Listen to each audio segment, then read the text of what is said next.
Speaker recognizes the Honorable Terry Brown. Thank you, Mr. Speaker and colleagues. I've had an incredible time here. My experiences have been rewarding and gratifying. From the very first moment I stepped onto the seal, which was on the carpeting at the doorway of these chambers, I knew this was a very special honor to be associated with such fine people. Now, I'm a believer in the resurrection story because it rings personal to me. Unlike most of the rest of you who will give farewell addresses, this one represents a sequel to my first one, which I delivered back in 2010. But even our Lord didn't hang around. He went back home, and so do I. Notice I didn't use the term ascended to a higher place. I was taught that when a door closes, you better hope it's not a cellar door because you're too big to crawl through those basement windows. Since day one, I've been surrounded by the most talented staff, both in my office, central staff, and in the nonpartisan offices that make this place really work. So I thought it fitting to ask some of these friends to help me write this goodbye with memories that they have had. Jeff Stoutenberg, who served as an interim office member for me and in-house fiscal agency before getting a real job with Dow, shared a couple of his remembrances. He recalls that it was getting close to Christmas when we received a call from a father of three. He had lost his job some months back and had been having a very difficult time finding full-time work.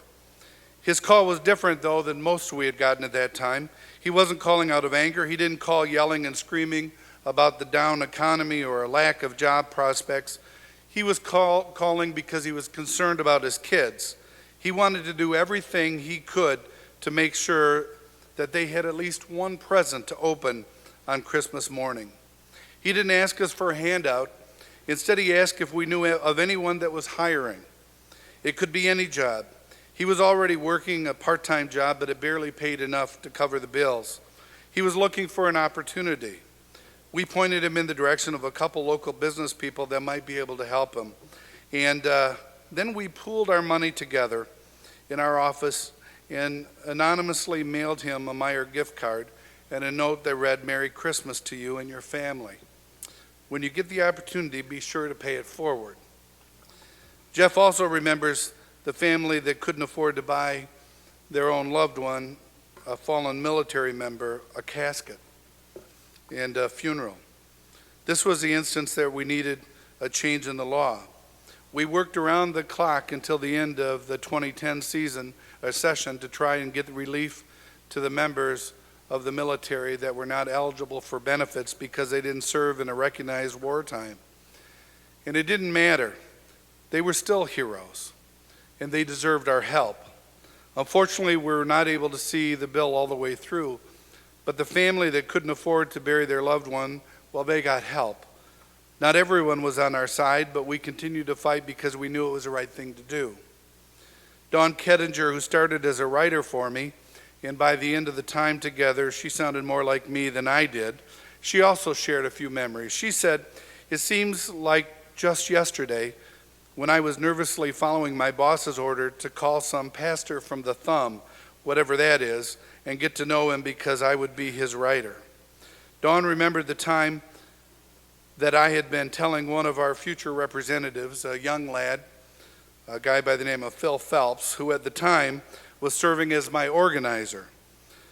I told Phil that Governor Granholm had a crush on me. For some reason, he found it hard to believe. So I proved it to him with a picture of the governor and I, with Photoshop pictures of me in frames on her desk surrounding her. Phil thought for a time that maybe the governor put personal photos of each rep on her desk just before the official photos. I wonder if this governor has surrounded himself with pictures of Representative Phelps on his desk.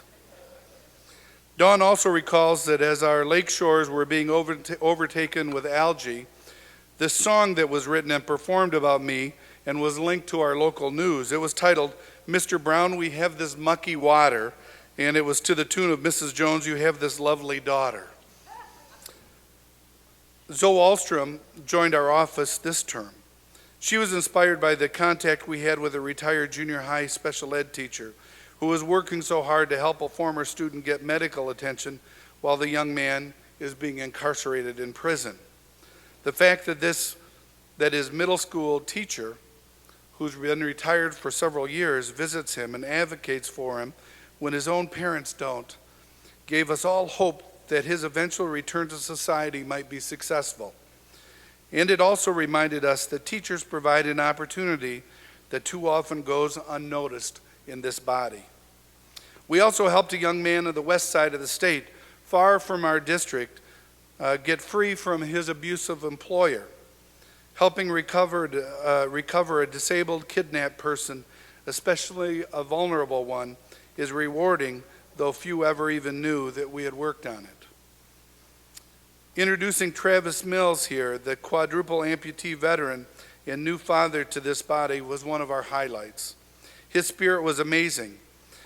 He pranked several of us, and if you recall, when he was recognized on the House floor, he spun his hand 360 degrees in circles as he waved to the onlookers. Melissa Weipert, who has been with me from day one, said one of her most memorable legislative tours was at Camp Grayling. It was so impressive to see firsthand this National Guard training facility.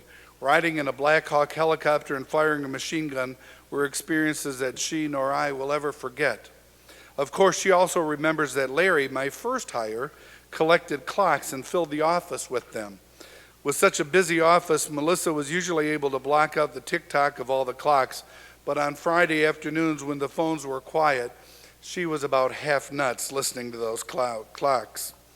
Melissa was not much of a country girl when we hired her, and on one of her trips to the Thumb, she saw a peacock on a country road in the Thumb area. Many of us still believe it was really a turkey vulture. And that's not all. Upon seeing a goat at a farm, she thought it was a baby cow.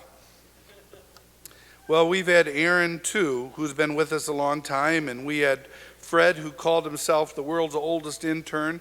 We had Kathy in our office. We had some great young interns like Paul, who's now an attorney, Fernanda, who's an RN in D.C., and Jeff, who I talked about, who's a bigwig at Dow now. And this year, Ben and Sean, and especially Tom Steinbus, did so much on our behalf. And we lost people along the way, good people, friends who died much too young. They remind me often that we only have today to do good things. Tomorrow may never come. At the beginning of this, my final term, I realized if I was to get anything done, I needed all of you. So what did I do? I bought a popcorn popper for the office. I must confess that I preyed on your addictions. If I felt lonely, I popped open the door, started some popcorn, and soon enough I'd get a visit by Muxlow or Daly or Glardon or Calton, or even better, from their staff. Thanks to all of you for taking me in this place and being my friends. I've walked among giants, but I'm proudest to say I have been witness to tireless servants to a good that's greater than politics. While in office, I have tried to end my phone calls and my letters and my videos with the term, "make it a great day." It serves to remind people that regardless of their situation in life or their current struggles, they control whether today is going to be a great day for them. And despite whatever may be going on in life or in the world, every day that we get to spend here with each other is truly a great day. So instead of farewell, allow me to simply leave you by encouraging you to make it a great day. Thank you. Thank you, Representative.